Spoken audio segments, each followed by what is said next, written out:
Welcome to my YouTube channel.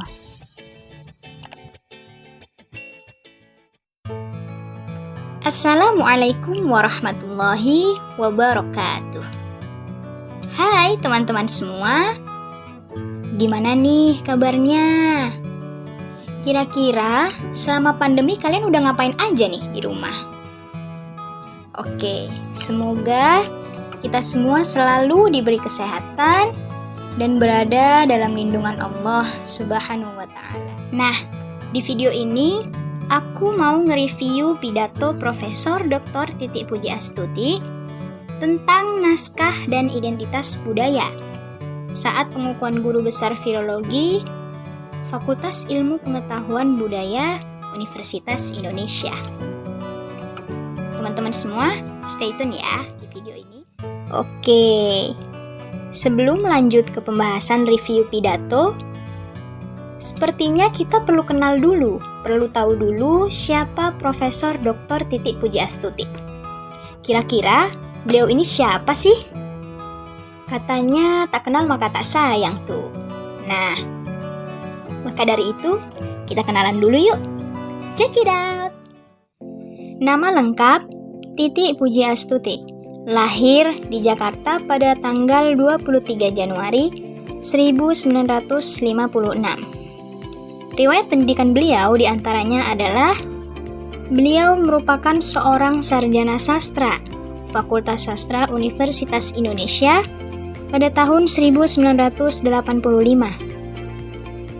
Kemudian Postgraduate Training Program for Philology Universitas Leiden 1988 sampai 1990. Magister Humaniora, bidang ilmu susastra, program Pasca Sarjana Universitas Indonesia 1991 dan program doktor, bidang ilmu susastra Pasca Sarjana Universitas Indonesia tahun 2000. Salah satu riwayat pekerjaan beliau yaitu seorang pengajar luar biasa pada program studi ilmu susastra, program Pasca Sarjana Universitas Indonesia pada tahun 1993 sampai sekarang.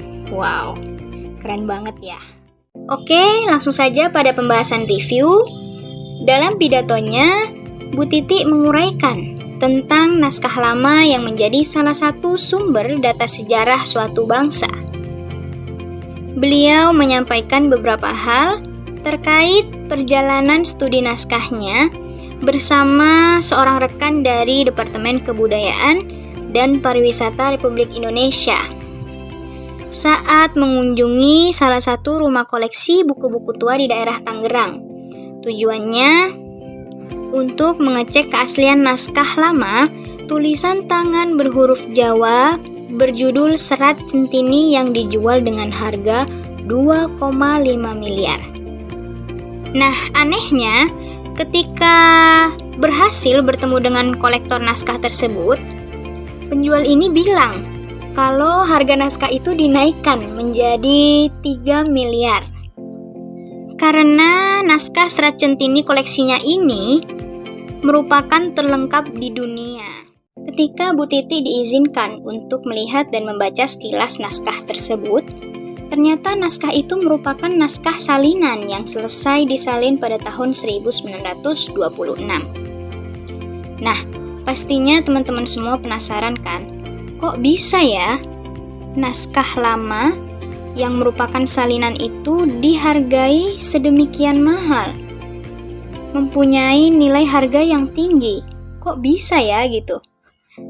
Ternyata benda tersebut memang memiliki konten sejarah yang sangat kuat. Maka dari itu kenapa naskah lama tersebut itu memiliki nilai harga yang tinggi.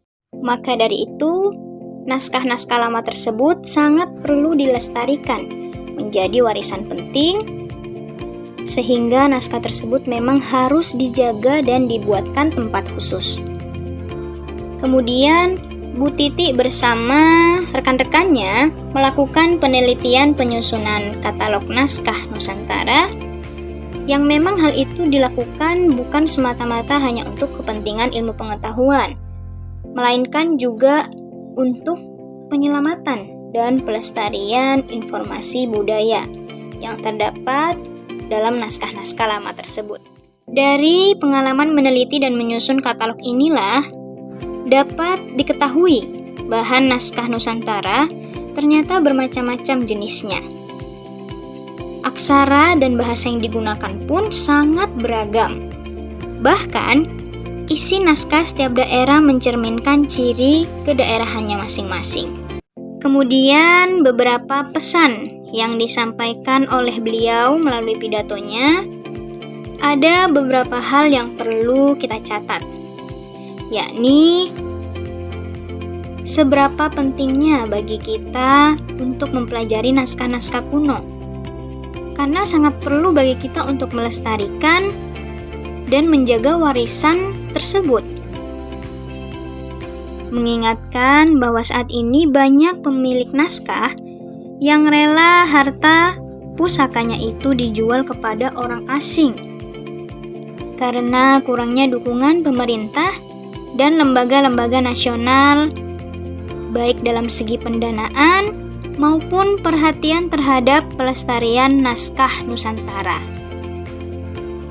Nah, apabila hal ini tidak segera ditangani, sudah pasti akar budaya bangsa Indonesia akan tercerabut dan generasi muda bangsa Indonesia akan kehilangan identitas budayanya. Terakhir, beliau mengakhiri pidatonya dengan menyampaikan rasa syukur kepada Allah Subhanahu wa Ta'ala dan berterima kasih kepada semua orang yang telah membantu, mensupport, dan membimbing beliau. Oke, terima kasih teman-teman semua yang udah stay tune di video ini. Semoga dapat menambah wawasan dan bermanfaat bagi kita semua. Tetap semangat dan jangan lupa jaga kesehatan. Apabila ada salah kata, kurang lebihnya saya memohon maaf sebesar-besarnya. Wassalamualaikum warahmatullahi wabarakatuh. See you on the next video. Bye.